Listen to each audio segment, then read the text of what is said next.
Bom dia a todos. Vamos aí para mais uma aula. Vamos falar de anatomia do aparelho geniturinário. Essa aula eu vou dividir, né? Presencialmente ela é uma aula única, mas aqui para o YouTube eu vou dividir num bloco de sistema urinário e no outro bloco o genital, tudo bem? Os dois blocos, né, o sistema urinário e o genital, vão compor ali o que a gente chama de aparelho geniturinário. Então vamos dar andamento,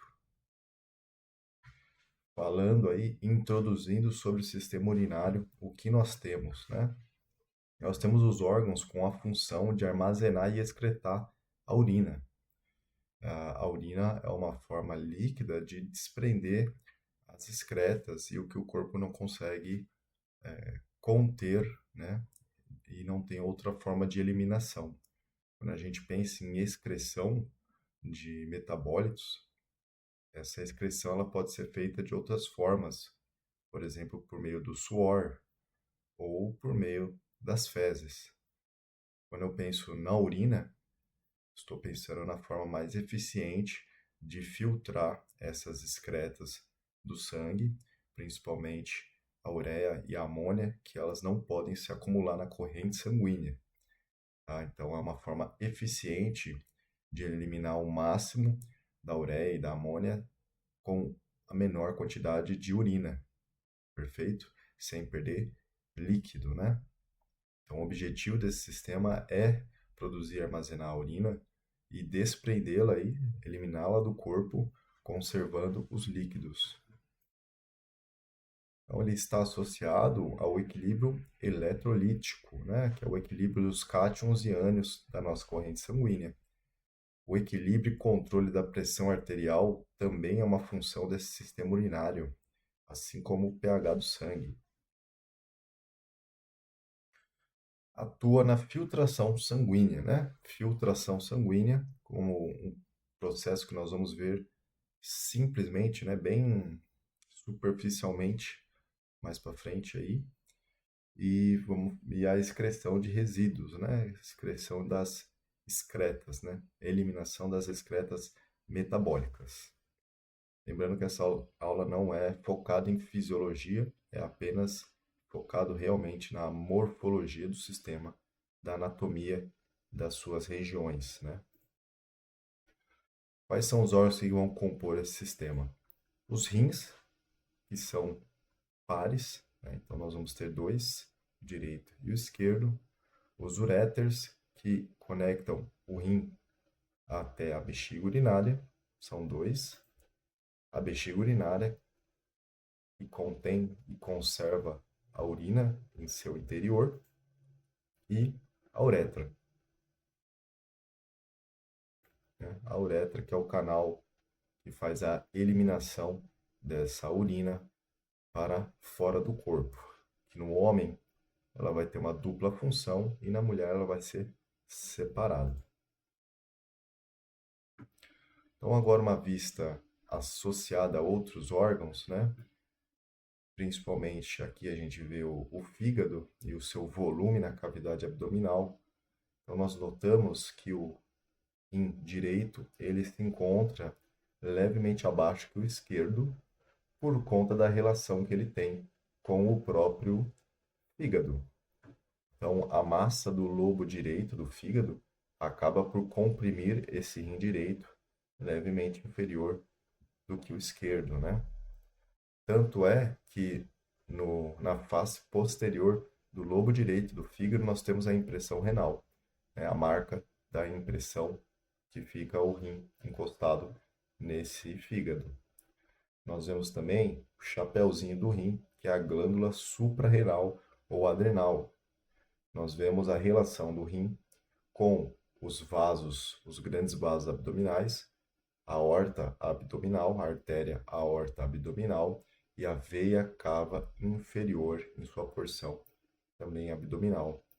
A relação do rim ou rins com os arcos costais, eles estão ali entre a décima costela, 11ª, 12ª, e com a relação com a coluna vertebral. Então, eles estão ali a nível de L3, L2, né, aproximadamente ali, esse nível da coluna lombar. Os uréteres descendem até a bexiga urinária, que se encontra dentro, né, da cavidade pélvica, atrás da síntese púbica. Num exame necroscópico, ele tem sua importância em casos de documentação de laceração traumática com ocorrência de hemorragia, né, doenças renais pré-existentes, inflamação, necrose tubular, provocada por intoxicação, medicamento. Uréteres, né? Pode ser analisado a presença dessa dilatação do uréter, o hidrouréter, né? Por conta de uma obstrução que levará a uma hidronefrose. É um quadro onde a dilatação do uréter da pelve, do sistema calicial, começa a destruir o parênquima renal. A bexiga, a condição da bexiga, né? Se ela está distendida, cheia ou vazia, muda a forma como nós vamos visualizá-las e a sua posição relativa na cavidade abdominal. A ruptura, né, a ruptura da bexiga em traumas pélvicos, né, trauma automobilístico, por exemplo, pode fazer a ruptura. E hemorragias da mucosa, né? Então são alguns achados típicos.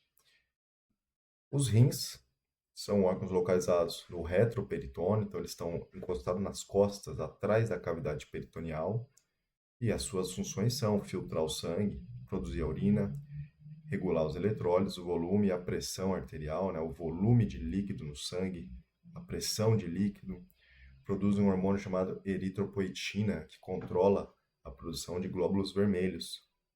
Um hormônio aí importantíssimo, né? Travou? Então, aqui uma relação com mais órgãos da cavidade abdominal. Aqui a gente consegue ver, por exemplo, o músculo psoas, que são laterais à coluna lombar, e possui uma relação de estar entre o rim e a coluna lombar. Nós vemos também o músculo ilíaco já dentro da fossa ilíaca, o quadrado lombar ou quadrado do lombo, próximo à região do rim, transverso do abdômen, né? Acima faz a divisória ali, parte do fígado, né? Parte do fígado. E você tem também a visualização dos grandes vasos, a artéria aorta abdominal, a veia cava inferior e os vasos ilíacos. A bexiga foi removida.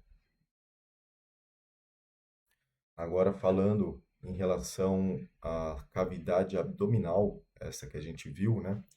O rim ele está, como foi dito, retroperitoneal. Então ele está atrás do peritônio, essa membrana azul que nós vemos, essa membrana de serosa que recobre, né, a cavidade abdominal, nós chamamos de peritônio parietal, o que está aderido à parede abdominal, peritônio parietal. Ele delimita a cavidade peritoneal, essa grande cavidade onde temos muitos órgãos, né, incluídos nela, por exemplo, o fígado.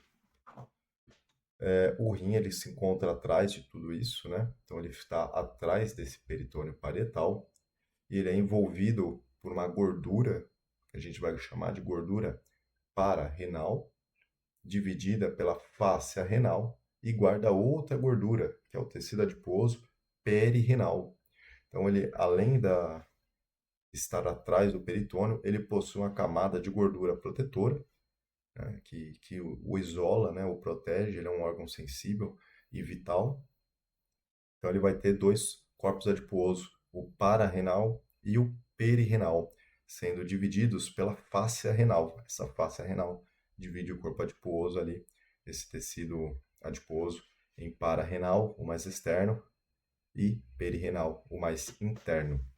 Ainda depois desse corpo adiposo, o rim possui a sua cápsula renal, sua cápsula fibrosa e própria, né? Vamos ver aí com mais detalhes. Por exemplo, em um corte axial, uma peça cadavérica, e aqui ele está mostrando a fáscia renal, e sua divisão com a gordura para-renal e a gordura perirenal. E depois vem a cápsula fibrosa do rim. Perfeito? Aqui demonstrando a gordura perirenal, né? Então a gordura que cerca o rim,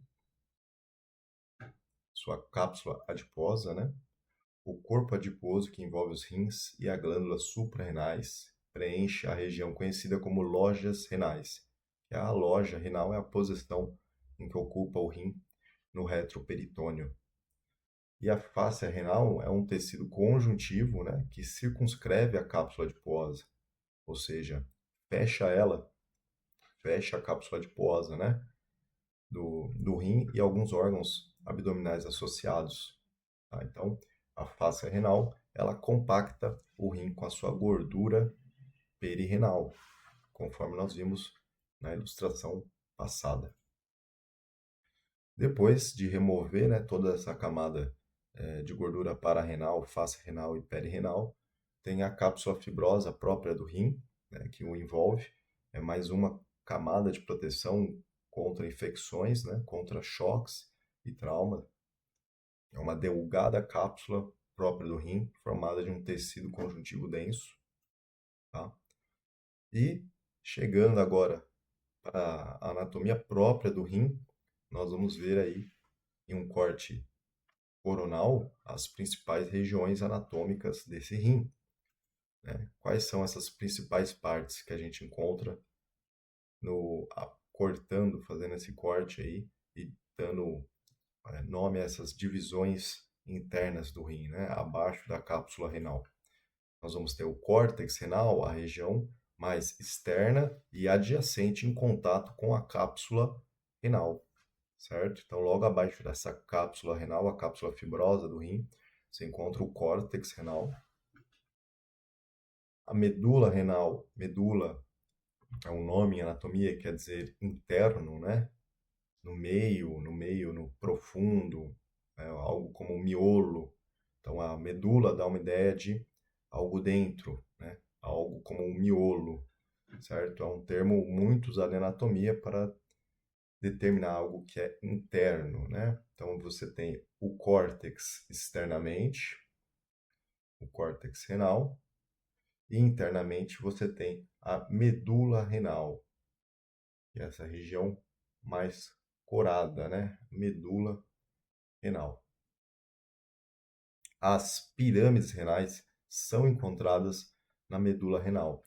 Então a gente chama de pirâmide renal a estrutura que faz dentro da medula renal, né?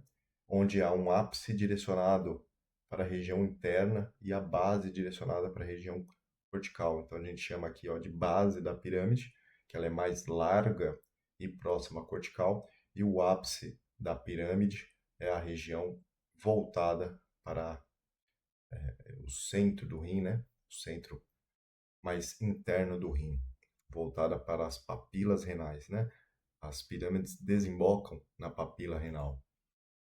E o néfron, a unidade funcional do rim, nós vamos falar brevemente também, superficialmente, só para não deixar ele de fora, tá bom? Vamos aprofundar um pouquinho mais nessa estrutura anatômica do rim. Então, a cápsula fibrosa, tecido conjuntivo denso que reveste esse rim, com o córtex renal, a região cortical, né, mais externa, a medula, a região interna desse rim. As pirâmides é a formação dada nessa medula renal, essa formação piramidal, onde próximo ao córtex forma a base, e o ápice forma-se para a papila renal, em direção aos cálices renais, né? Cálices menores, maiores, desembocam em sua pelve renal e vão descer a urina pelo uréter. E aí, em outro corte, de forma que fique mais evidente a diferença da cápsula fibrosa de tecido conjuntivo denso do rim, a coloração do córtex renal mais clara em relação à medula renal, certo? A formação das pirâmides não tão evidentes, mas estão aqui a base virada para o córtex, e o ápice voltado para a papila renal, certo? O seio renal preenchido com o corpo adiposo renal, o seio quer dizer a cavidade, e essa cavidade preenchida por corpo adiposo, a veia renal, ramos das artérias renal, né? E a pelve renal. E aqui a gente tem um corte cadavérico, demonstrando o córtex renal, a medula e a papila renal, que vai desembocar nos cálices, né? Falando aí da unidade funcional do rim, uma leve explanação sobre o néfron, né? O néfron é a estrutura filtrante desse sistema renal, né? Desse sistema urinário. Então, o néfron, ele é o responsável efetivamente por filtrar o sangue, né? E ele é composto basicamente pelo que a gente chama de corpúsculo renal, que é uma associação do glomérulo com a cápsula de Bowman e os túbulos renais, que têm suas regiões específicas. Então, nós chamamos o néfron de uma estrutura túbulo-vascular. Então, há tubulações onde há vasos sanguíneos aderidos, né, associados, próximos a essa tubulação. E cada região dessa tubulação vai ter a sua importância na excreção e na absorção de substâncias da corrente sanguínea, certo?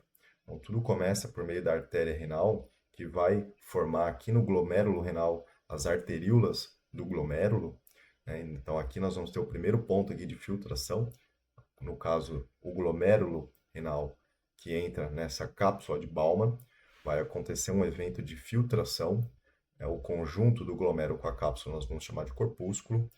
Em seguida, nós vamos ter o túbulo proximal, ou túbulo contorcido proximal, a alça nefrítica, ou alça de Henle, e o túbulo contorcido distal. E cada porção vai estar associada a uma reabsorção ou uma filtração, né, específica, certo? Onde vai conduzir o que vai ser eliminado na forma de urina pelo ducto coletor, e o ducto coletor vai formar os raios medulares das pirâmides, que vai entregar a urina na papila renal e, posteriormente, no cálice menor, cálice maior, pelve renal, certo? Trazendo aqui um esqueminha rápido, né, do funcionamento desse néfron, nós vemos pontos de filtração do sangue, marcados como F, pontos de reabsorção, né, reabsorção para o sangue, compostos ali importantes para o sangue, que a gente vai fazer uso deles, né? E o S, a secreção, né? Coisas que são eliminadas do sangue, vai do sangue para lumen do néfron, e excreção também, da lumen para o meio externo, né? Ou seja, vai excretar para a bexiga e depois para o meio externo. Então, um resuminho básico, né, do processo aqui de filtração do sangue feito pelo néfron. Tá? Como eu disse, essa aula não tem foco em fisiologia, por isso não vamos entrar mais a fundo. Agora sim, uma anatomia completa e comparativa, né, do desenho da ilustração para a peça cadavérica, né? E nós novamente reconhecemos o rim em sua região cortical mais clara e a medula renal, sua região mais escura, as pirâmides renais dentro da medula, com a sua base voltada para o córtex, a base da pirâmide, e o ápice da pirâmide, né, virado para as papilas renais, perfeito? Cada papila renal vai entregar a urina em cálices menores, esses aqui, e os cálices menores vão se associar para um cálice maior, que vai entregar a urina para a pelve renal, que vai descer até o uréter e posteriormente a bexiga, né? Esse é o caminho que ela vai seguir. Evidenciado também que o seio renal, porém sem o corpo adiposo. No corte de uma peça cadavérica, também enxergamos aí as mesmas estruturas, né? Aqui vou fazer de forma inversa: o uréter, a pelve, o cálice maior, os cálices menores, a região de papilas, né? Papilas. E nós temos, desembocando nas papilas, o ápice da pirâmide, chamada de pirâmide renal, com seus raios, né, da pirâmide, raios medulares da medula renal e a região cortical. Os próximos órgãos que nós vamos ver serão os uréteres, a bexiga e a uretra. Os uréteres, os tubos que conduzem a urina, a bexiga que armazena a urina e a uretra que vai eliminar a urina, que tem uma diferença considerável do homem para a mulher, por conta do homem ela ser de dupla função, tanto de micção quanto de ejaculação, né?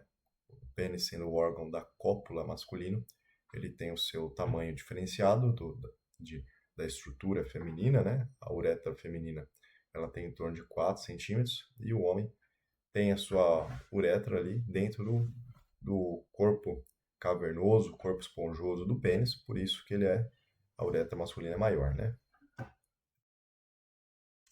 Quando a gente fala dos uréteres, tem algumas regiões dos uréteres que são de interesse, né? Porque é um lugar onde é costume de encontrar obstrução por cálice, por obstrução por cálculos urinários, né? Por exemplo, são as chamadas constrições, primeira, segunda e terceira constrição famosa. A primeira, na região que a gente chama do polo inferior do rim, né? Onde o uréter encosta nesse polo inferior do rim, tem uma certa proximidade. Aqui é formada a primeira constrição ureteral. Então é um lugar que é mais estreito esse uréter, tá? Isso na parte abdominal do uréter. Tem uma região chamada de constrição secundária, que é quando o uréter passa nos vasos ilíacos, sobre os vasos ilíacos, e tem a terceira, né, a região de constrição terciária, que ela é intramural, quando o uréter entra no muro que forma a musculatura da bexiga, portanto intramural. E tem uma outra região, né, que é quando o uréter passa pelos vasos gonadais, ou vasos testiculares no homem, ou ovários na mulher. Mas ela é eventual, nem sempre ela é verdadeira como as outras, né? E aqui a gente pode trazer também as partes do uréter, a sua parte abdominal, que é da pelve renal até a linha terminal da pelve, né? A linha pélvica. Depois nós vamos ter a parte pélvica, da linha terminal até a parede da bexiga, tá? Até a parede da bexiga. E a parte intramural é o trajeto na parede da bexiga. São as partes anatômicas desse uréter. Ao falar da bexiga urinária, a gente tem que trazer aqui suas principais camadas, sendo o urotélio, a mucosa interna da bexiga, de importância. Esse urotélio ele é próprio, ele é típico do sistema urinário. A túnica muscular, que é o grupo muscular que forma essa bexiga urinária, e a túnica serosa ou adventícia é o revestimento externo, né? Então tem uma porção da túnica serosa do abdômen, do peritônio, que passa sobre a bexiga urinária. Em outras regiões, apenas a adventícia faz contato com a bexiga urinária. Uma vista aqui interna, né, nós vemos os grupos musculares ali, as camadas que formam a bexiga urinária. Vamos destacar aqui três, né, que é a camada longitudinal interna, a camada circular e a longitudinal externa, que vão formar o músculo detrusor da bexiga. Detrusor da bexiga, perdão. Sempre que eu falo, eu coloco um S que não existe, né? Músculo detrusor da bexiga. Perfeito? É esse o músculo que faz a gente ter a vontade, né, de urinar. Quando essa musculatura se contrai, né, a gente sente a vontade e a urgência de urinar, graças a esse músculo, né? Então não é uma coisa passiva como a gente pode pensar, é uma coisa que simplesmente a bexiga está cheia e dá vontade, né? O músculo ele precisa apertar para a gente ter a vontade de urinar também. Outro importante, o músculo esfíncter interno da uretra, que nos auxilia ao controle da micção, né? E como nós vemos abaixo, tem a próstata, né? A próstata, que é uma uretra masculina, a próstata e parte da uretra que caminha pelo corpo esponjoso, que a gente chama de uretra esponjosa. Uma outra vista, né? Agora vamos falar do urotélio, dessa mucosa interna da bexiga, que ela é uma mucosa especial, né? Encontrada nesse ambiente, onde nós vemos rugas, né? Rugas específicas do urotélio, chamados de rugas da bexiga ou rugae, né? Pregas da bexiga ou rugae. Nós vamos falar do trígono da bexiga, que é essa área entre o ósteo interno do uréter, que é onde o uréter entrega a urina para a bexiga, nesse ósteo e nesse ósteo, direito e esquerdo. Na prega interuretérica, desculpe, demorou para sair, mas saiu, né? Entre os ósteos internos do uréter tem a prega interuretérica, que é uma região lisa, né, que forma como se fosse uma base de uma pirâmide que aponta para o ósteo interno da uretra, lá no colo da bexiga. Tá? Então é isso que nós chamamos de trígono da bexiga, essa área triangular lisa entre os ósteos e a prega interuretérica. Perfeito? O ósteo interno da uretra ele vai entregar a urina para passar pela porção prostática, se for no homem, obviamente, né, para eliminação da urina para o meio externo, né?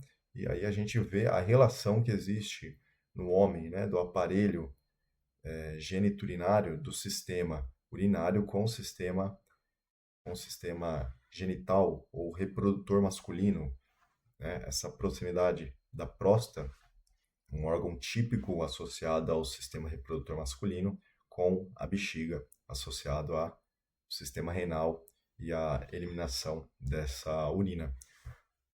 Portanto, né, os problemas de próstata comumente impactam a função miccional do homem, né, dado essa relação de proximidade, essa porção da uretra que passa pela próstata, conhecida como uretra prostática ou porção prostática da uretra.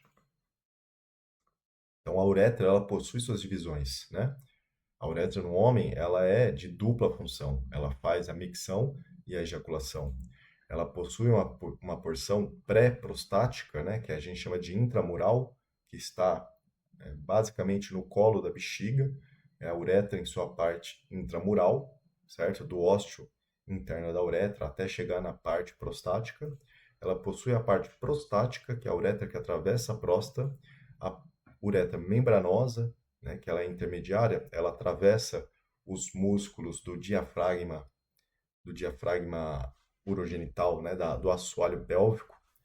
Então ela atravessa uma camada muscular que a gente tem no assoalho pélvico, e aí tem a parte esponjosa, que é a uretra que está dentro do corpo esponjoso do pênis, né? Que é a maior parte, diga-se de passagem. E aí ela vai finalizar no ósteo externo da uretra, né, e eliminar ali a sua urina para o meio exterior.